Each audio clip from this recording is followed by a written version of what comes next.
Kidney শরীরের এমন একটি অঙ্গ যার গুরুত্ব আমরা সাধারণত বুঝতে পারি তখনই যখন সেখানে সমস্যা দেখা দেয়, অথচ প্রতিদিনের কয়েকটি অভ্যাস একটু বদলালেই কিডনিকে ভালো রাখা সম্ভব। বিশেষ করে কিডনিতে পাথর হওয়া এবং দীর্ঘমেয়াদী কিডনি রোগের ঝুঁকি কমাতে শুরুটা হতে পারে খুব সাধারণ কিছু কাজ দিয়ে। সবার আগে নজর দিতে হবে পানির দিকে। পর্যাপ্ত পানি খেলে প্রস্রাব পাতলা থাকে এবং পাথর তৈরি করতে পারে এমন খনিজ পদার্থ শরীর থেকে বের হয়ে যেতে সাহায্য করে। কিডনিতে পাথর প্রতিরোধে পর্যাপ্ত তরল গ্রহণকে সবচেয়ে গুরুত্বপূর্ণ অভ্যাসগুলোর একটি হিসেবে ধরা হয়। তবে কিডনি ফেলিওর বা অন্য কোনো রোগ থাকলে নিজের ইচ্ছায় বেশি পানি পান করা ঠিক নয়। বিশেষ করে গরমের দিনে এই বিষয়টি আরো গুরুত্বপূর্ণ। ঘামের সঙ্গে শরীর থেকে পানি বেরিয়ে যায়। বাইরে কাজ করেন, ব্যায়াম করেন বা দীর্ঘ সময় রোদে থাকেন, তাদের পানির চাহিদা আরো বাড়তে পারে।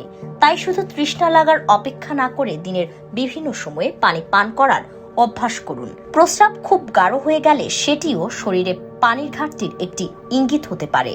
কিডনি রোগ ঠেকাতে খাবারে লবণ কমিয়ে ফেলতে হবে। বেশি সোডিয়াম শুধু রক্তচাপের জন্যই খারাপ নয়, এটি প্রস্রাবে ক্যালসিয়ামের পরিমাণ বাড়িয়ে কিডনিতে পাথর তৈরির ঝুঁকিও বাড়াতে পারে। অতিরিক্ত লবণ অনেক সময় আসে এমন খাবার থেকে যেগুলো আমরা খুব স্বাভাবিকভাবেই খেয়ে থাকি। প্যাকেটজাত খাবার, ফাস্টফুড, চিপস, প্রক্রিয়াজাত মাংস ও অতিরিক্ত নোনতা খাবার তাই কমানো ভালো। একটি ভুল ধারণা প্রচলিত আছে। অনেকে মনে করেন কিডনিতে ক্যালসিয়ামের পাথর হয়, তাই খাবার থেকে ক্যালসিয়াম বাদ দিতে হবে। বিষয়টি এত সরল নয়, বরং প্রয়োজনীয় পরিমাণ ক্যালসিয়াম খাবার থেকে পাওয়া পাথর প্রতিরোধে সহায়ক হতে পারে। তবে কারো আগে পাথর হয়ে থাকলে পাথরটি কি ধরনের ছিল সেটি জেনে খাবারের পরামর্শ নেওয়া বেশ নিরাপদ। একই সঙ্গে অতিরিক্ত প্রাণীজ প্রোটিনের দিকেও নজর রাখা দরকার। নিয়মিত বেশি পরিমাণ গরু, খাসি বা অঙ্গ প্রত্যঙ্গের মাংস খাওয়া কিছু ধরনের কিডনি পাথরের ঝুঁকি বাড়াতে পারে। তাই প্রতিদিনের খাবারে শাকসবজি, ফল, ডাল ও অন্যান্য উদ্ভিজ্জ খাবারের পরিমাণ বাড়ানো ভালো। খাবারে বৈচিত্র্য রাখাটাও কিডনির জন্য উপকারী। কিডনি রোগের ঝুঁকি কমাতে নিজের রক্তচাপ ও রক্তের শর্করার ওপর নজর রাখা প্রয়োজন, কারণ কিডনির ক্ষতির পেছনে শুধু পাথর দায়ী নয়।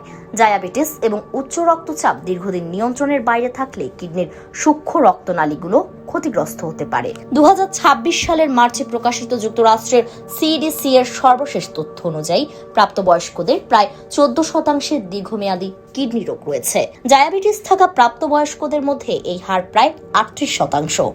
সবচেয়ে বড় সমস্যা হচ্ছে কিডনিতে সমস্যা হলে শুরুর দিকে তেমন বোঝা যায় না। শুরুতে তেমন কোনো লক্ষণ নাও থাকতে পারে, ফলে শরীরে সমস্যা হচ্ছে বুঝতে বুঝতেই কিডনির কার্যক্ষমতা অনেকটা কমে যেতে পারে। বিশেষ করে ডায়াবেটিস বা উচ্চ রক্তচাপ থাকলে নিয়মিত কিডনি পরীক্ষা করানো গুরুত্বপূর্ণ।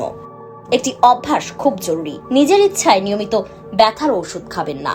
আইবুপ্রোফেন বা ন্যাপ্রোক্সেনের মতো কিছু এনএসএআইডি দীর্ঘদিন ব্যবহার করলে কিডনির ক্ষতি হতে পারে। শরীরে পানি শূন্যতা থাকলে ঝুঁকি আরো বাড়তে পারে। তাই মাথা ব্যথা বা শরীরের ব্যথা হলেই দিনের পর দিন ঔষধ খাওয়ার বদলে চিকিৎসক বা ফার্মাসিস্টের পরামর্শ নেওয়া ভালো। কিডনিকে ভালো রাখতে শরীরের ওজন নিয়ন্ত্রণে রাখাও গুরুত্বপূর্ণ। অতিরিক্ত ওজন উচ্চ রক্তচাপ ও ডায়াবেটিসের ঝুঁকি বাড়ায়, আর এই দুটি কিডনি রোগের বড় কারণ। নিয়মিত হাঁটা, শারীরিক পরিশ্রম এবং পরিমিত খাবার তাই শুধু হৃদযন্ত্রের জন্য নয়, কিডনির জন্য বিনিয়োগের মতো। কিডনিতে পাথর একবার হয়েছে মানেই ভবিষ্যতে আবার হবেই এমন নয়। আবার একবার পাথর হওয়ার পর একই সমস্যা ফিরে আসার ঝুঁকিও থাকে। তাই পাথর হওয়ার কারণ বা ধরন জানা গুরুত্বপূর্ণ। কারো ক্ষেত্রে লবণ কমানো বেশি জরুরি হতে পারে, আবার কারো ক্ষেত্রে প্রাণীজ প্রোটিন বা নির্দিষ্ট অক্সালেট সমৃদ্ধ খাবারের পরিমাণ নিয়ন্ত্রণ করতে হতে পারে। অনেকেই আবার পাথর ঠেকাতে নানা ঘরোয়া উপায় বা অনলাইন টোটকা অনুসরণ করেন, কিন্তু কিডনির ক্ষেত্রে সব মানুষের জন্য একই নিয়ম কাজ করে না। কারো কিডনি রোগ থাকলে পানি, ক্যালসিয়াম, পটাশিয়াম বা অন্যান্য খাবারের পরিমাণও আলাদা হতে পারে। খাবার একেবারে বাদ দেওয়ার আগে চিকিৎসকের পরামর্শ নেওয়া উচিত। একটি বিষয় মনে রাখা দরকার, কিডনি সুস্থ রাখার জন্য কোনো একটি খাবার বা কোনো একটি পানীয় ম্যাজিকের মতো কাজ করে না। আসল বিষয় হলো প্রতিদিনের অভ্যাস। পর্যাপ্ত পানি, কম লবণ, সুষম খাবার, নিয়ন্ত্রিত ওজন, নিয়মিত শারীরিক পরিশ্রম এবং রক্তচাপ ও রক্তে শর্করা নিয়ন্ত্রণে রাখা। এই ছোট ছোট অভ্যাসই সময়ের সঙ্গে বড় পার্থক্য তৈরি করতে পারে। তাই আজ থেকে নিজের দিকে একটু খেয়াল করুন। দিনে কতটা পানি পান করছেন, খাবারে কতটা লবণ দিচ্ছেন, কতটা মাংস খাচ্ছেন, রক্তচাপ বা রক্তে শর্করা শেষ কবে পরীক্ষা করেছেন, আর ব্যথার ঔষধ কতটা নিয়মিত খাচ্ছেন। প্রশ্নগুলো খুব সাধারণ, কিন্তু উত্তরগুলো আপনার কিডনির ভবিষ্যতের জন্য গুরুত্বপূর্ণ হতে পারে। সবশেষ মনে রাখুন, কিডনি রোগের ক্ষেত্রে প্রতিকারের চেয়ে প্রতিরোধ অনেক বেশি গুরুত্বপূর্ণ।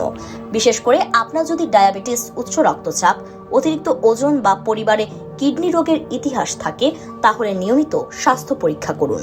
আর কিডনিতে পাথরের তীব্র ব্যথা, প্রস্রাবের রক্ত, প্রস্রাবের সমস্যা বা বারবার একই ধরনের উপসর্গ হলে দেরি না করে চিকিৎসকের পরামর্শ নিন। কিডনি নীরবে কাজ করে যায়, তাই তার যত্নটাও নীরবে প্রতিদিনই নেওয়া দরকার।